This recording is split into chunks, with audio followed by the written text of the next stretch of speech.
എല്ലാവരും നല്ല അരിപ്പാണെന്ന് എനിക്ക്. പിന്നെ ഇന്നത്തെ പരിപാടി എന്നാണ് ചെന്നാൽ ഇന്ന് പവർ കെട്ടാൻ കിട്ടിയത് നമുക്ക് വീട്ടിൽ. അതുകൊണ്ട് നമ്മ പണ്ടൊക്കെ എപ്പിടി ചീല വീട്ടിലടക്കം കിളിഞ്ച ചീലയുള്ള മീൻ പിടിച്ചുമോ അതേപോലെ ഇന്നും ഒരു തുണി എടുത്തുകൊണ്ട് പോയി ഓടയിൽ റോട്ടിൽ കിടക്ക വെള്ളത്തിലെല്ലാം അരിച്ച് പുറക്കി ഉള്ള മീനുകളെല്ലാം പിടിച്ച പുറം കിട്ടിയത്. അതുകൊണ്ട് പിന്നെ എന്നെ കാര്യം நம்ம வீடியோக்கு ஒரு லைக்கையும் போட்டு ஒரு ஷேரும் சப்ஸ்கிரைபெல்லாம் தட்டி புறக்கி விடுங்க. எங்கேயும் அடுத்தடுத்த வீடியோ எல்லாம் உங்களுக்கு பார்க்க பற்றி ஒரு ஷேர் சப்ஸ்கிரைப் எல்லாம் ஒன்று பண்ணி வைங்க. பின்ன பாருங்க பழைய கிழிஞ்ச துணிகளில் எப்படி மீன் பிடிச்சணும்னு எல்லாம் இன்னும் நான் உங்களுக்கு சொல்லி தரேன். பாருங்க பார்த்து வந்துடும். இப்போ நம்ம வந்துட்டுள்ள இடம் வயலும் குளமும் சேர்ந்து கிடக்கிற இடம் கேட்டியலாம். இதுக்கு அந்த நடுவிலேக்கும் குளம் சைடில் சுற்றி எல்லாம் வயலாக்கும் கேட்டியலாம். ஆனால் இப்போ எல்லாம் சேர்ந்து ஒரே வயல் போல் அப்படியே கிடக்குது. நம்ம அறிஞ்சுடாத இப்போ இறங்குங்கி முங்கி தாழ வேண்டியது, வேறு வழி ஒன்றும் இல்லை, யாரும் காப்பாற்ற வராட்டுன்னு. பின்ன என்னன்னு நம்ம இப்போ இந்த சைடு வழியிலேக்கும் வந்தது. ஃபஸ்ட்டு வந்ததுமே சைடில் ஒரு மீன் கிட்டியலாம். என்ன மீனுன்னு கேட்டால் பிராலாக்கும் கிட்டியலாம். 2 திமிங்கலத்துக்களை உண்டு, அத்தனையும் சின்னதாக்கும். பின்ன என்னன்னு நம்ம இந்த மீனை பிடிச்சானுங்க இதுக்கு உள்ளே இறங்கிய பற்று சூண்டை இட்டவனு கிட்டணும் எங்களுக்கு தோணலை. உள்ளே இறங்கி தான் பிடிச்சேன். ஆனால் இது வயலானுட்டு சரி பூந்து ஒன்று ஒரு பேடி உண்டு கேட்டீங்களா, அதாக்கு மேலே இருந்து பார்த்தோன்னு நிற்கிது. வயலுன்னு இது வயலே கரை தான் இருந்தாலும் அங்குள்ள ஆள் வயலிச்சினும் வயல் தான் இருந்தாலும் பூந்து ஒன்று சொல்லிச்சுன்னு கேட்டீங்களா. பூந்துனா பின்ன என்ன பூந்து எங்கள் முங்கேற்ற பூங்கி வேறு ஒன்றும் செய்ய பറ്റാது. அதோண்டாக்கு கரையில் இருந்து யோசிச்சது. நான் இதுவரை தான் உண்டு கரை இருந்தாங்க கிட்ட தான் கிடக்குது. இருந்தாலும் கிட்ட இறங்கக்கு ஒரு பேடி உண்டு கேட்டீங்களா. ஏன்னா பூந்த வட்டச்சு இங்கே அத்தனை மதி. பின்ன அடுத்த ஒரு காரியம் என்ன அப்படி பார்த்தோன்னு இருந்தப்போ இந்த உங்களுக்கு காணுதானே தெரியல, நான் ஜூம் பண்ணி ஒன்று காட்டி தரேன் பாருங்கள் கிளியராட்டு. என்னன்னா ஒரு 200-300 குட்டிகளும் கூட யாக்காதவருக்கு கூட தெரியுது கிட்டியலா. ஒன்று கரெக்டாக பார்த்தா தெரியும், அதுக்கு மேலோடைய தெரியுது கண்டியலா. அதுக்கு மேலோடையும் சைடிலோடைய தெரியுது ஃபுல்லாக குட்டிகளாக்கும். பிராலு குட்டியை பிராலு மீன் தள்ளையாக்கும். இதுக்கு கூட தெரியுது இல்லை, இதுக்கு குட்டிகளாக்கும். என்ன காரியம் என்ன வேறு மீன் ஒன்று இந்த குட்டிகளை வந்து பிடிச்சி தின்னாது இருக்க காக்கும், அதுக்கு கூடயே தெரியுது கிட்டியலா. பின்ன என்னென்னா குட்டிங்க சேர்ந்து தெரிஞ்சோண்டு அதை விட்டோண்டு நாங்கள் இங்கே அடுத்த இடத்துக்கு வந்தாச்சு. அடுத்த இடம் எங்கேன்னு என்ன ஓடையிலேயாக்கும் வந்திருக்கிறது கிட்டியலா. ஓடைன்னு சும்மா ஒன்றும் இல்லை, மழை வெள்ளம் நிறைய பெய்யுன்ட்ருக்குது ஒரு ஓடையாக்கும் கிட்டியலா. ஒரு வீட்டில் 2 பழைய அந்த கருணாநிதி இது கொடுக்குது அந்த ஒரு முண்டு இல்லை ரேஷன் கடையில் கொடுக்கணும் இல்லை, அந்த முண்டை எடுத்தோண்டாக்க மீன் அடித்தா வந்திருக்கிறது. அதையும் எடுத்துகிட்டு வந்தோண்டு நம்ம இன்னும் பெரிய பெரிய மீன் உலகம் பிடிச்சிருக்கேன். ஒரு கையில் 3 மீன் நிற்கிது, அத்தனையும் பெரிய மீன் உலகம் நம்ம இன்னும் அரிச்சு பிடிச்சிட்டுள்ளது. இந்த சைடும் வெள்ளம் எல்லாம் போகிறதாக்கும், 2 சைடும் போகும், நடுவில் ரோடாக்கும் கெட்டியலை. நடுவில் ரோடு 2 சைடும் வெள்ளம் போயிட்டுருக்கு. நம்ம 2 சைடும் அரிச்சிட்டு கெட்டியலை. அந்த சைடு அரிச்சோண்டு நீ இந்த சைடு வரணும், இந்த சைடு அரிச்சோண்டு நீ அந்த சைடு போகணும். அப்படி மாறி மாறியாக்க அரிப்பு கெட்டியலை. ஒரே அரிப்பு தான். ஆனால் மீன் ஒன்று இந்த மாதிரி இல்லை. மழை வெள்ளானோண்டு மீன் இல்லாததா என்ன அது நிறைய வழி இல்லை. இருந்தாலும் நம்ம இன்னும் விடுததாட்டில்லை, ஃபுல்லாக அரிச்சோண்டு தான் இங்கே கேட்டு போகிறது கிட்டியலை. சும்மா 4 வாக்கிலிட்டு அரிச்சாலும் ஒரு மீனும் கிட்டதில்லை. பாரத இந்த ஈக்கி பொடி போல் 2-3 வருது கிட்டியலை. அது என்னத்துக்கு வருதுன்னு நிறைய வழி இல்லை. പിന്നെ യാതാനാലും 2-3 இருக்கட்டு நீ 2-4 ஈக்கி பொடியாக இருந்தாலும் பறக்கி கவரில் இட்டு வச்சான் கிட்டியலை. ஏன்னு என்ன அடுத்து சூண்டை இட செய்யണമെങ്കിൽ இற இல்லை கிட்டியலை. இறக்கி போகிற இந்த மீன் ஏற்றதான் எடுத்து கொறுத்து பறக்க இங்கே இட வேண்டியது இருக்குது. அதுകൊണ്ട് நம்ம அதையும் பிடிச்சி வச்சுட்டு அதுவும் அங்கே சேஃபாக இருக்கட்டு நம்ம அடுத்த இடத்துக்கு போவோம். அடுத்தடுத்துக்கு போகணும் இல்லை, அடுத்தடுத்து வந்தாச்சு. இது குறைச்சி தூரம் நடந்து வந்தாச்சு, நம்ம அடுத்த இடத்துல வந்தாச்சு. இது இந்த சைடில் அந்த சைடு போக கஷ்டம் உண்டு கிட்டல. இது யாதோ ஒரு ஓகி புயலில் ஒடிஞ்சு விழுந்த மரணாக்கும் தோணுது, அது வழியாட்டு தான் நம்ம நடந்து போக வேண்டியிருக்கும். ஏன்னா கொஞ்சம் சரக்கு நேரம் கழுத்து ஊற்றின வெள்ளத்தில் முங்கி வேறு நிறைய வெள்ளம் குடிச்சோண்டு அழிச்சு வரலாம். இருந்தாலும் நம்ம பார்த்து பறக்கி போக வேண்டியது.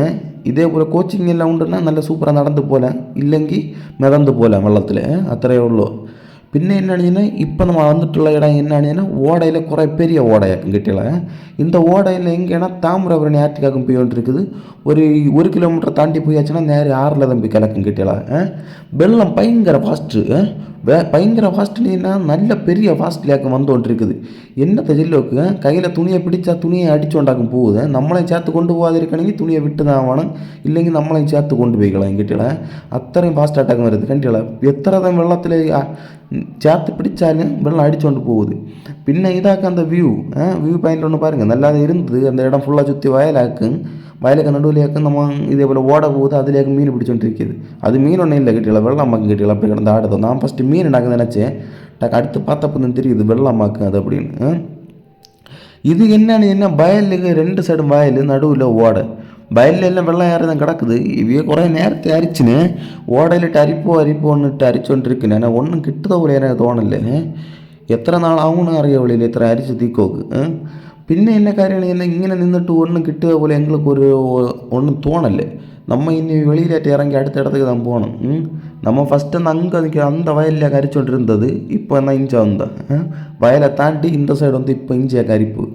இன்னும் என்னென்னா நம்ம வீட்டுக்கு போகணும். வீட்டுக்கு போகணுன்னு என்ன சும்மா ஒன்றும் இல்லை, அடுத்த இடத்துக்கு போகணும். நம்ம இப்படி ஒவ்வொரு இடமா மாறி மாறி மாறி போய் கொண்டே இருக்கணும். எங்கேயும் ஒரு இடத்துல எங்கேயும் மீன் கிட்டல.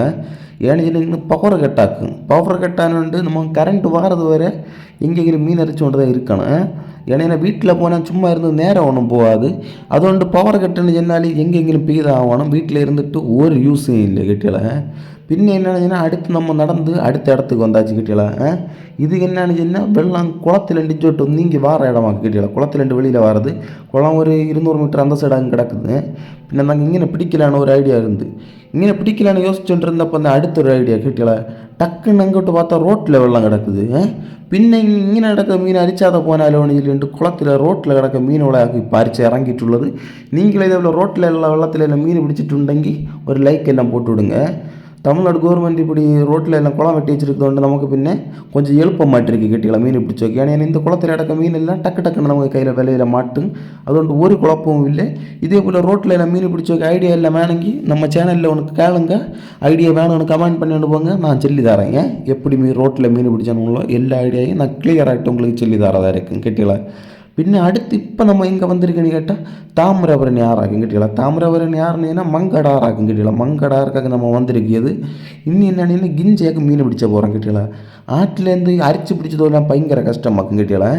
அரிச்சு பிடிச்சதோன்னு ஆறு பயங்கர வெள்ளம் ஃபாஸ்ட்டாக போயிட்டுருக்குதுண்டு அரிச்சு பிடிச்சதோன்னு இதில் நடக்காத காரியமாக்கும் கிட்டியலாம். അതുകൊണ്ട് നമ്മൾ 4 ചൂണ്ടയും വേണ്ടി ഉണ്ടാക്കാൻ വന്നിട്ടുള്ളത്. ഇനി ചൂണ്ട വേണ്ടി ചൂണ്ട ഇട്ടാക്കാൻ നമ്മൾ ഇഞ്ചാണ്ട് പിടിച്ചാൽ പോகிறது കിട്ടിയ. ചൂണ്ടയിടൊക്കെ റെഡി ആയിട്ടിരുന്നപ്പോഴാക്കും കല്ലിക്കിടയിൽ ഒരു മീൻ കണ്ടാൽ കിട്ടിയള. പിന്നെ അത് അരിച്ച് പിടിച്ചിലാണ്ടില്ലാണ്ടാക്ക് കഴുത്തിൽ அந்த வேட்டியும் எடுத்து கெட்டியோண்டு நம்ம இப்போ இறங்கிட்டுள்ளது கிட்டியல. கழுத்தில் வேட்டியும் கெட்டியோண்டு எப்படி ஒராளாட்ட அரிச்சணும் உள்ளதாக்கி இப்போ நீங்கள் பார்த்து கொண்டிருக்கிறது. இதே போல் கழுத்தில் வேட்டியும் கெட்டியோண்டு இதே போல் கொண்டு போயிண்டு மீன் மேலே வந்ததும் இப்படி தூக்கி எடுத்தால் மாதிரி மீன் நமக்கு வேட்டிக்கு உள்ளதாக இருக்கும் கிட்டியல. പിന്നെ എന്നാണ് ഇത് എപ്പടി കിട്ടുമാണ് അറിഞ്ഞുകൂടാ. കല്ലുക്കുള്ള ഒരു മീൻ കണ്ടതേ ഉള്ളൂ. പാമ്പോ നീക്കോലിയോ എന്നാണ് അറിഞ്ഞുകൂടാ. പിന്നെ ഇരുന്നാലും മീനെന്നുള്ള ഒരു നമ്പിക്കയിലേ വന്നത് കിട്ടിയില്ല. ഇതേപോലെ അരിച്ചാൽ ചിലപ്പം നമുക്ക് പാമ്പോ നീക്കോലിയൊക്കെ ഫ്രീ ആയിട്ട് കിട്ടിയതായിരിക്കും ഇതൊക്കെ കൂടെ. അതുകൊണ്ട് പിന്നെ ഇതേപോലെയുള്ള എല്ലാം നിങ്ങൾ കണ്ടിപ്പോൾ ഒന്ന് ട്ரை பண்ணி பாருங்க. പാമ്പ് കിട്ടിനാലും ഉരിച്ച് പോട്ട് കറി വെച്ച് തിന്നുകയാണ് എന്നാൽ ഉടമ്പിലുള്ള എല്ലാ എലുമ്പോളും നല്ല വളമായിട്ട് വരാൻ ഒന്നൊക്കെ ആൾ വെച്ചല്ലോനും പണ്ട്. അതുകൊണ്ട് പിന്നെ നിങ്ങൾ ഇതേപോലെയൊക്കെ ഉണ്ടെങ്കിൽ നിങ്ങൾ ഒന്ന് ചെയ്ത് பாருங்க. പിന്നെ എന്നാണ് അടുത്ത് നാங்கள் ചൂണ്ടയിട തുടങ്ങിയാச்சு കിട്ടിയില്ല ആറ്റിൽ. ഇത് ഇപ്പോഴത്തെ ആറ്റിലെ ചൂണ്ടയിടണമെന്നാണ് അറിഞ്ഞുകൂടാൻ കിട്ടിയില്ല.